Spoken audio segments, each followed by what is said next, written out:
a moment and morning with that cloud cover. Oh, that's beautiful. Now you'll notice that the Connect River has a muddy, murky look to it. And the reason for it is all the glacial silt.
Continue north, you're going to notice that there are quite a few lakes and ponds all.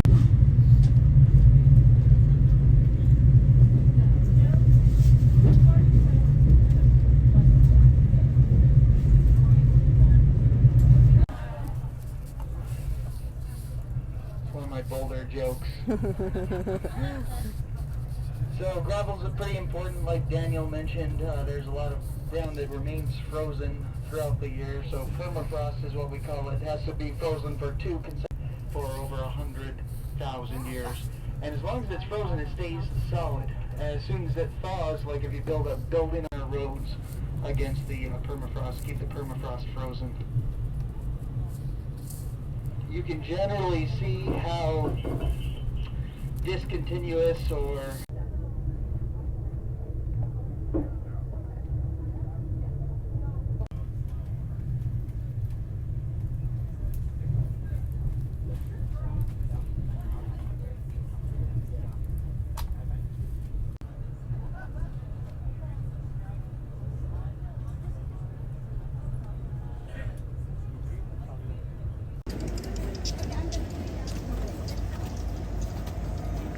need a reservation and to be invited to, so wait for information about the sit-down dining service before approaching the dining car. Behind the dining car we have the cafe and bistro car. What you might be familiar with if you watch the TV show Railroad.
Or 15 minutes to go through your camera, make sure you've got space, because you're definitely going to want to take a couple.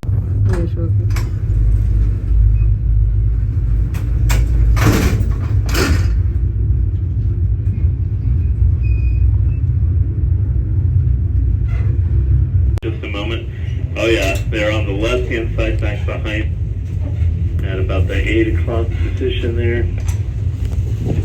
The peak of the mountain just poking out from behind the range there. Now, the hurricane was because back then we were still using steam engines. And so steam engines took a lot longer to get from one point to the next. Keep in mind that you had to keep loading coal into that furnace and keep that boiler full of water. So back in those days, if you were to take the trip from Seward all the way up to Fairbanks, it would take at a minimum 3 days to complete the entire journey. So back in those days, because it took a lot longer to get from one point to the next, we used to have section houses all along the track. Now each section house was tasked with maintaining miles of track. Slowly cutting their way through the fast wilderness and then up the railroad. They got to this gulch here and they realized that this was going to be quite an amazing undertaking here. Where they strung a tramway across this gulch, then sent work crews and supplies and materials over to the other side, and then began construction on both ends until they finally met up in the middle. Hurricane Bridge is 914 feet long, and the drop to the bottom is... Oh yeah, there is a moose down there.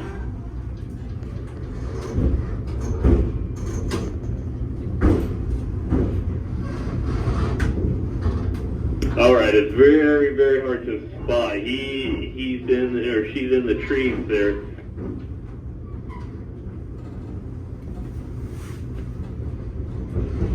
And that one was a little too hard to see, and now it's behind the mountain there.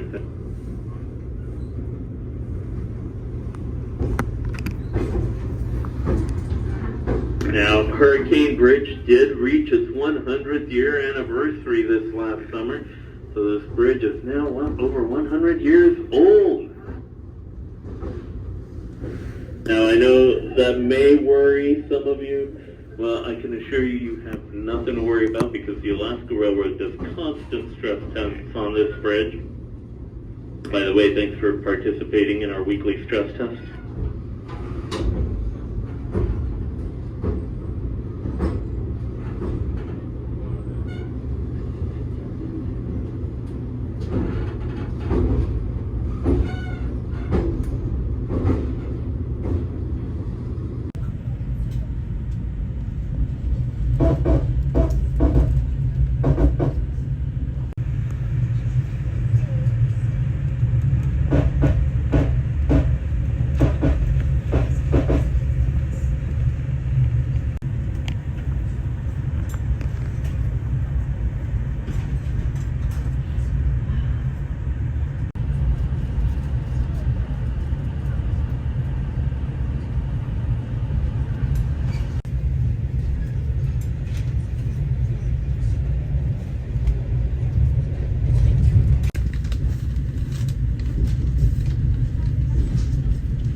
By mountains here.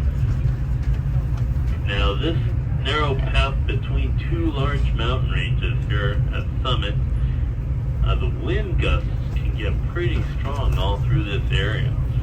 Because of that, the snowdrifts get pretty high in the dead of winter, and it's known as taiga, or land of low sticks.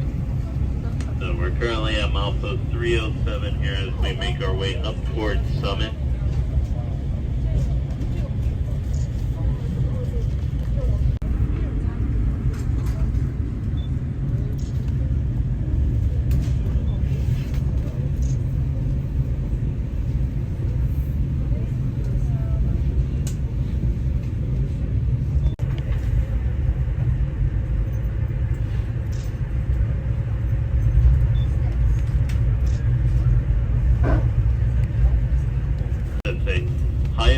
On the Alaska Railroad, elevation 2,363. Now, not only are we at the highest point, signs for currently, and that we've been following alongside of, like the Shalidna, the Susitna, the Indian River, the Knik River, all of them have been flowing south, eventually working their way towards the Cook Inlet.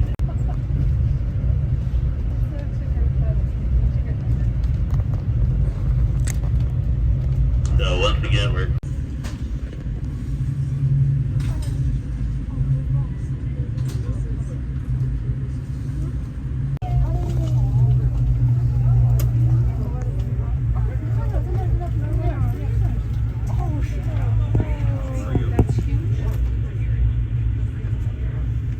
와.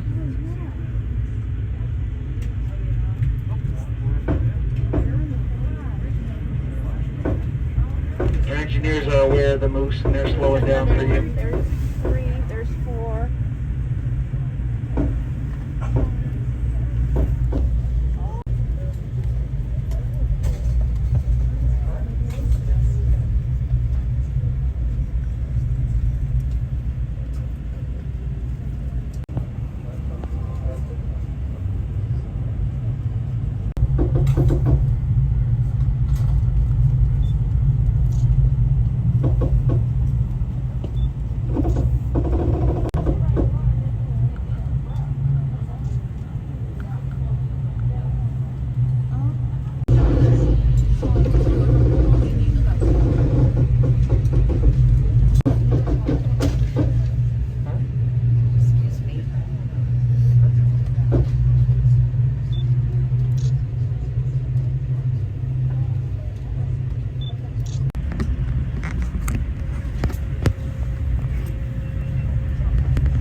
Wolverine, badgers. Grandma Mountain was formed hundreds of millions of years ago dear, by how tectonic pressures under a shallow sea. So it's sedimentary rock like slate and shell, greenstone and limestone, which was compressed over years and years of being underwater and under so much pressure into a kind of rock called schist. So it's a little shinier and it shows especially well in the sunshine during the summer when there's not as much snow out there. That schist is actually really prone to erosion though, so as the Nenana River cuts close to the mountain, it'll cause the rocks to crumble in a very regular fashion. You see those big triangles at the bottom of the mountain, those are called alluvial fans, and so that's where the rock is crumbling out of the mountain due to the Nenana River carving into it. So if you look up at the top at those little triangles at the bottom of the mountain, that's where the schist hits the fan.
Up ahead of us on the right-hand side is Moody Bridge or Windy Bridge. Coming around a curve, this is one of your last chances to redeem yourself. It'll be on the right-hand side, looking forward. As close to the window as you can get will be your best bet at trying to block out the fluorescent lights from inside. It tends to crumble as the Nenana River barrels into it, especially in the summer when the water is really flowing.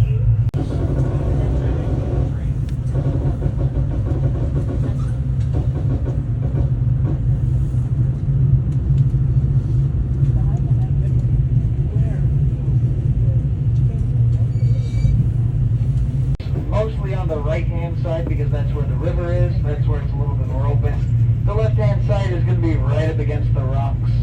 It'll be harder to get good pictures on that side.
Okay, I know I said train. No, there's plenty of space on the right-hand side if you're trying to get pictures of the river down below.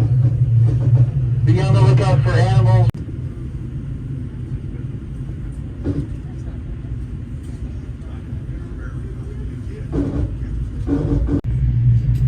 Be on the lookout on the right-hand side. Sounds like there's animals up on the cliffside.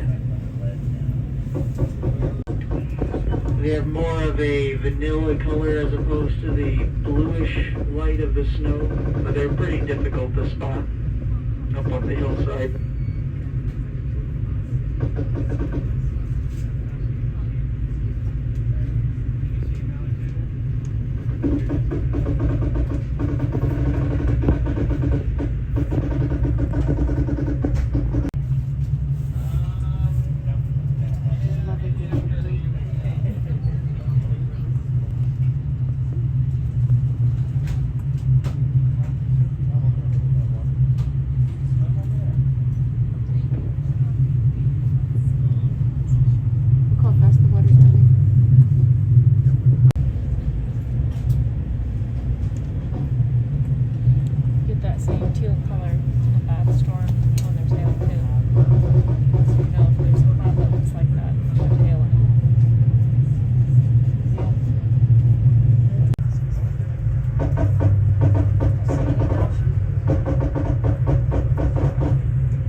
Specifications of the gain a little bit of elevation. If you've been trying to get a picture of the engine coming around a curve, we're going to turn to the right. 100 feet. There should gain 1 foot of elevation for every 100 feet of travel along. And then it's been passed around to a number of different museums. And then eventually a private collection purchased it, and now it's somewhere in the lower 48.